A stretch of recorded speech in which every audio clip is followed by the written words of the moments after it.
Good morning. आज का हमारा क्लास रहेगा geography cosmology part 5 solar system planets. तो अब हम आपको प्लैनेट्स के बारे में बताएंगे।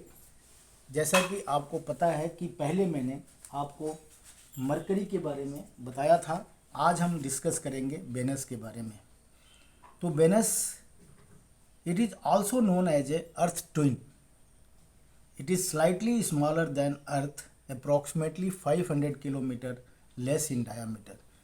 ये एक इम्पॉर्टेंट क्वेश्चन है और ये एग्ज़ाम में आता है, पूछा जाता है कि which is the twin of earth. तो आपको आंसर देना है वेनस। तो और दूसरा है, इसको popularly it is known as evening star. इसको popularly evening star and morning star भी कहा जाता है। शाम के समय वेस्ट में ये दिखाई देता है और सुबह के समय ये ईस्ट में दिखाई देता है, इसलिए इसको मॉर्निंग स्टार और इवनिंग स्टार भी बोला जाता है। ये ब्राइटेस्ट ऑब्जेक्ट है सन एंड मून के बाद। सन एंड मून के बाद ये सबसे ज़्यादा चमकने वाला ऑब्जेक्ट है और ये ब्राइटेस्ट होता है और दिखाई देता है। ये जो प्लैनेट्स है अर्थ के बहुत ही नज़दीक होता है। अगेन ध्यान रखिएगा, ये कई बार क्वेश्चन आए हुए हैं एग्जाम में कि which is the closest planets of the earth. तो आपको बोलना पड़ेगा वेनस, आपको आंसर देना पड़ेगा वेनस। तो ये वेनस जो है, Venus is closest to the earth. ये hottest planets in the solar system में है। ये हॉटेस्ट सिस्टम प्लैनेट्स है जो सोलर सिस्टम के अंदर है, बट सन से कम। इसका डे और नाइट का टेम्परेचर ऑलमोस्ट सेम होता है। इसमें कोई टेम्परेचर में फ़र्क नहीं पड़ता है। दिन और रात का टेम्परेचर जो है सेम ही होता है, एक ही जैसा होता है। इट्स एटमॉस्फेयर, इसके अगल बगल जो एटमॉस्फेयर होता है उसमें approximately 90 to 95% carbon dioxide gas मिलता है। ये जो है रोटेट बैकवर्ड्स करता है। जो अदर प्लैनेट्स हैं जिस डायरेक्शन में मूव करते हैं उसके अपोजिट डायरेक्शन में ये मूव करता है, इसीलिए इट्स रोटेट्स बैकवर्ड। मीन्स ये बेसिकली क्लॉकवाइज डायरेक्शन में मूव करता है, अनलाइक अदर्स। जो ये प्लैनेट्स है क्लॉकवाइज डायरेक्शन में मूव रोटेट करता है और इसीलिए इसको बैकवर्ड रोटेशन बोलते हैं। और दूसरे जो प्लैनेट्स होते हैं वो दूसरी डायरेक्शन में मीन्स एंटी क्लॉकवाइज डायरेक्शन में रोटेट करते हैं। इसका कोई सैटेलाइट नहीं होता है। It has no satellite. इस वेनस का कोई सैटेलाइट नहीं होता है। ये इसका रोटेशन पीरियड क्या है, 257 डेज होता है। ये स्लोएस्ट रोटेशन माना जाता है इन सोलर सिस्टम। अगर कंपेयरिंग टू अर्थ को देखेंगे तो 224.7 डेज लेता है। सॉरी, अर्थ नहीं, सन क्या करता है, ये 224.7 डेज लेता है और ये वेनस लेता है 257 डेज रोटेट करने में। तो आप ये मान सकते हैं कि सोलर सिस्टम में इसका जो रोटेशन है इसको हम स्लोएस्ट मानते हैं। अब हम नेक्स्ट डिस्कस करेंगे कि मार्स के बारे में। तो मार्स क्या है, it is also known as a red planets. Mars को हम लाल प्लैनेट या रेड प्लैनेट भी बोलते हैं। इसका जो रिवॉल्यूशन पीरियड होता है 687 डेज होता है और इसका रोटेशन होता है 24.6 डेज।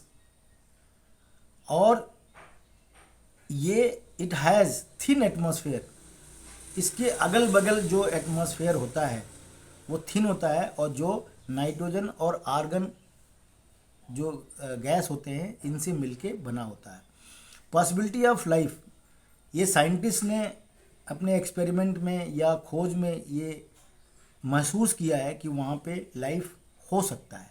तो possibility of life there is there.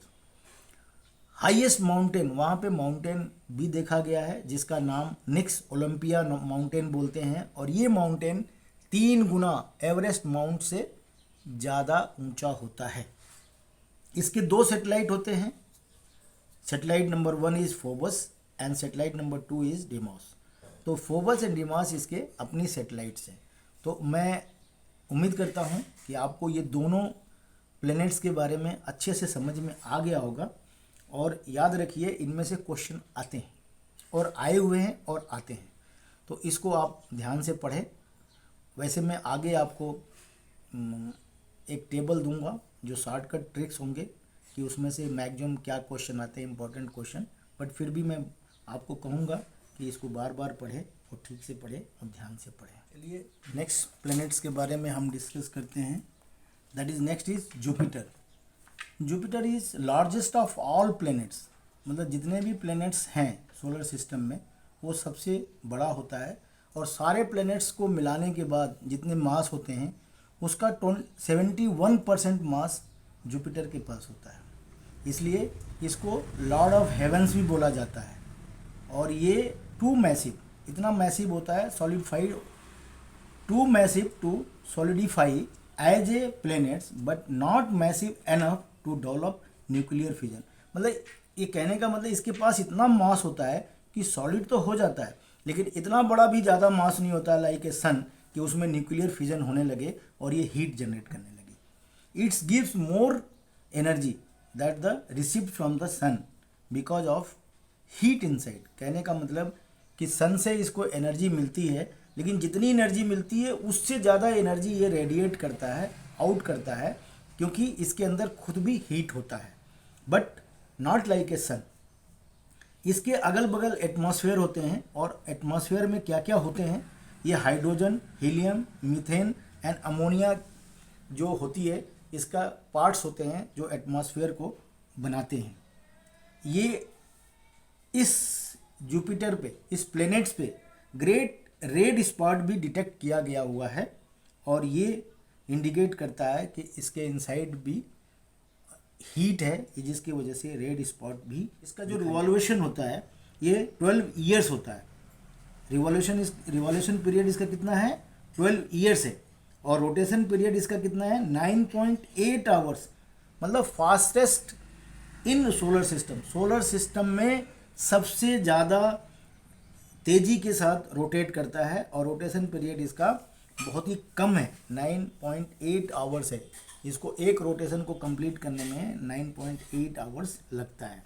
इसके खुद का अपना जो सैटेलाइट होता है, 63 सैटेलाइट होते हैं, जिसमें मेन सैटेलाइट जो आप इनको बोल सकते हैं यूरोपा, गैनीमेडे एंड कैलिस्टो बोलते हैं। तो ये 3 सैटेलाइट इसमें प्रोमिनेंट होते हैं, और ये ज़्यादा प्रोमिनेंटली दिखाई देते हैं और बोले जाते हैं। तो आप बोल सकते हैं कि इस प्लैनेट्स के 63 सैटेलाइट्स होते हैं, जिसके मुख्य सैटेलाइट यूरोपा, गैनीमेडे एंड कैलिस्टो है। इसके बाद हम डिस्कस करेंगे what is a Saturn. Saturn इसको क्या बोलते हैं, second in size after Jupiter. Jupiter के बाद इसका साइज थोड़ा छोटा होता है, जुपिटर से थोड़ा छोटा होता है, बट मोर और लेस इसका भी साइज सेकेंड नंबर पे आता है और साइज बड़ा होता है। इसका रिवॉल्यूशन पीरियड होता है 29 ईयर्स होता है।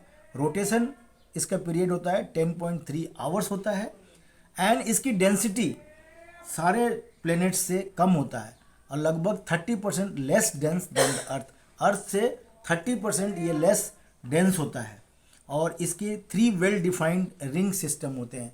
अगर आप आगे चल के आप बताएंगे कि प्लैनेट्स के रिंग सिस्टम्स भी होते हैं। अगर आप प्लैनेट्स देखते हैं तो प्लैनेट के चारों तरफ जैसे ऑर्बिट होते हैं उस तरह से ही इसमें रिंग सिस्टम्स होते हैं, और इसमें सैटर्न में 3 वेल डिफाइंड रिंग सिस्टम पाए जाते हैं। इसका भी 62 सैटेलाइट होता है। सैटर्न के 62 सैटेलाइट्स होते हैं। तो इसके सैटेलाइट का मतलब ये होता है कि सैटर्न के चारों तरफ, जैसे आप देखेंगे मून को मैं अर्थ का सैटेलाइट मानते हैं, कहते हैं, तो मून क्या करता है, अर्थ के चारों तरफ रोटेट करता है। इसी तरह से 62 सैटेलाइट सैटर्न के चारों तरफ रोटेट करते हैं, और इसलिए ये सैटर्न का सैटेलाइट कहा जाता है। इसी के साथ आज मैं प्लैनेट्स के बारे में अपना क्लास यहीं पे विराम करता हूं, और जो आगे के प्लैनेट्स हैं वो मैं अगली क्लास में आपको पार्ट 6 में पढ़ाऊंगा और बताऊंगा कि ये प्लैनेट्स क्या हैं, कैसे हैं, और इनका क्या मतलब है, ताकि आपको ज्ञान है। अगर मैं एक टॉपिक लूँ, एक प्लैनेट लूँ, इनको मैं पढ़ाता रहूँ, बहुत लंबा चौड़ा है, लेकिन मैं आपको मेन चीज़ पढ़ा रहा हूँ जो एग्ज़ाम में आ सकते हैं, और थोड़ी सी चीज़ें पढ़ने के बाद आपको मोर और लेस ये समझ में आ जाएगा कि कितने प्लैनेट्स हैं, प्लैनेट्स क्या है, कैसे हैं, क्या रोटेट करते हैं, कितने पीरियड में रोटेट करते हैं, फास्टेस्ट है, स्लोएस्ट है, मैसिव है या नहीं है। इसलिए मैं उतना ही पढ़ा रहा हूँ जो आपका एग्जाम में आए और आप उसको आंसर कर पाएँ। अगर आप पीसीएस की तैयारी कर रहे हैं या आईएएस की तैयारी कर रहे हैं मतलब तो ये मेन एग्ज़ाम के लिए नहीं है। मेन एग्ज़ाम के लिए आपको और भी स्टडी करना पड़ेगा, बट आप प्री में आप इतना ही पढ़ के आप क्लियर कर सकते हैं, इतना मैं श्योर हूँ। तो इसी के साथ मैं अपने क्लास को विराम देता हूँ। धन्यवाद।